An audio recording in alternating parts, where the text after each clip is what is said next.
line. I am here with Sparky. He belongs to a friend of mine, Linda. He is a Morgan Stallion, and he will become available after we cold start him. So today I'm going to start on a lead line. I have a rope halter on him. I'm looking for three things.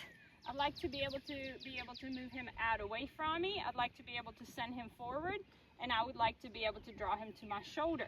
Today is our first session together, so we will see how this goes. We only had a few minutes together to get to know each other earlier, so we'll see how it goes. So as a prerequisite for liberty training, your horse should understand boundaries. First, off the halter, but eventually, which is a feel cue, it's a steady pressure cue, but eventually he should understand rhythmic pressure and visual pressure from the side and boundaries set from distances. That way you can wean off of always having to be next to your horse and close to your horse when you're doing liberty. So to increase your distance with your horses should be able to get off of you and yield laterally. So I usually, when I'm training this, I will lift the horses slightly upwards with the lead line, and I will apply a little bit of pressure here on the side and see if I can move his feet out, just like that. Very good.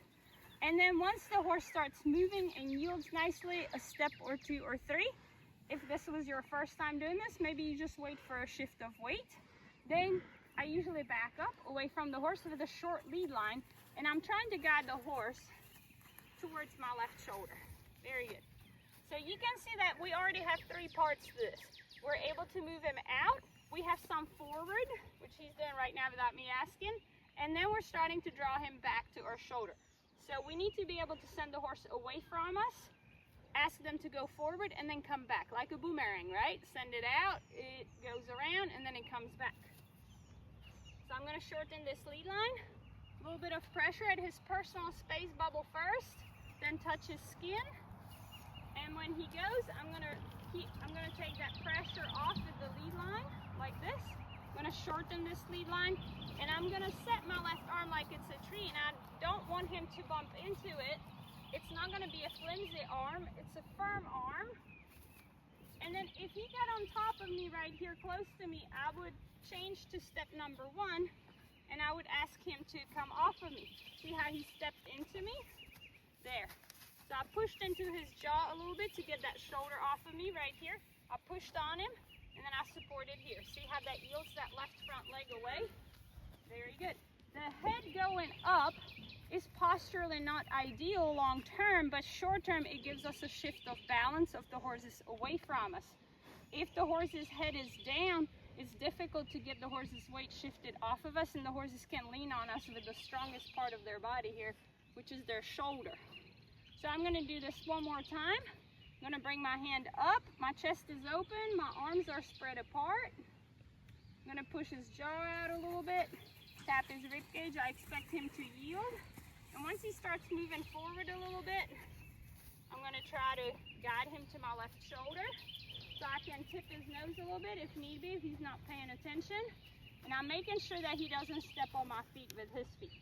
So you can see that right now his left front foot is in line with my left foot, and if he continued moving or trotted in and did not respect my personal space, he could possibly step on it. And that's why it's important, even when you're starting out, that you're very particular about what these shoulders are doing, especially that inside shoulder, that it doesn't get on top of you when you're drawing the horse in. A lot of people draw horses in through a disengagement, meaning they will tip the horse's nose, they push the hip away, and they want the horse to face them.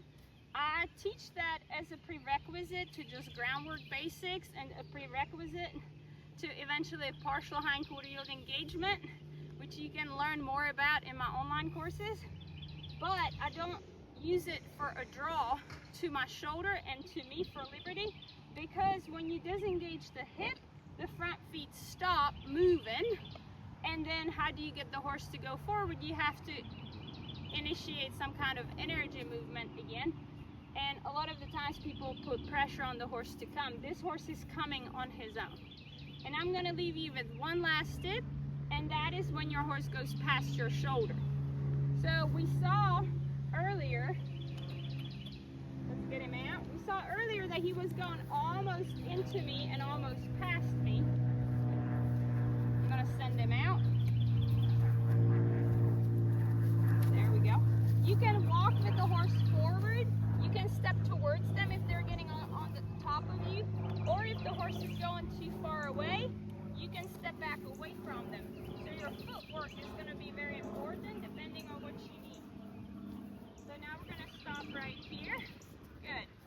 And if the horse went past me, I could take my lead line, I could pull up on his halter, and I could tap his chest and cause him to back off of me.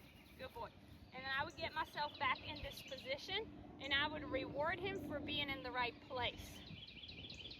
So I reward by rubbing behind his ear on the neck, or I can pull a treat out, say good boy, and give him a treat where his neck is straight and he's not in my personal space, so that we don't turn him into a treat hog. The other tip I'll give you, one last one, is that if the horse goes past your left shoulder, you can also take your lead line and you can apply a little bit of side to side pressure here, kind of behind your back towards that chest over here. Like right here, it's flying towards his chest. If the horse does not respond to the lead line, you can use a dressage stick for all this, and I will probably make you another video on that, and we'll get it posted so that you can see exactly how to use that dressage stick.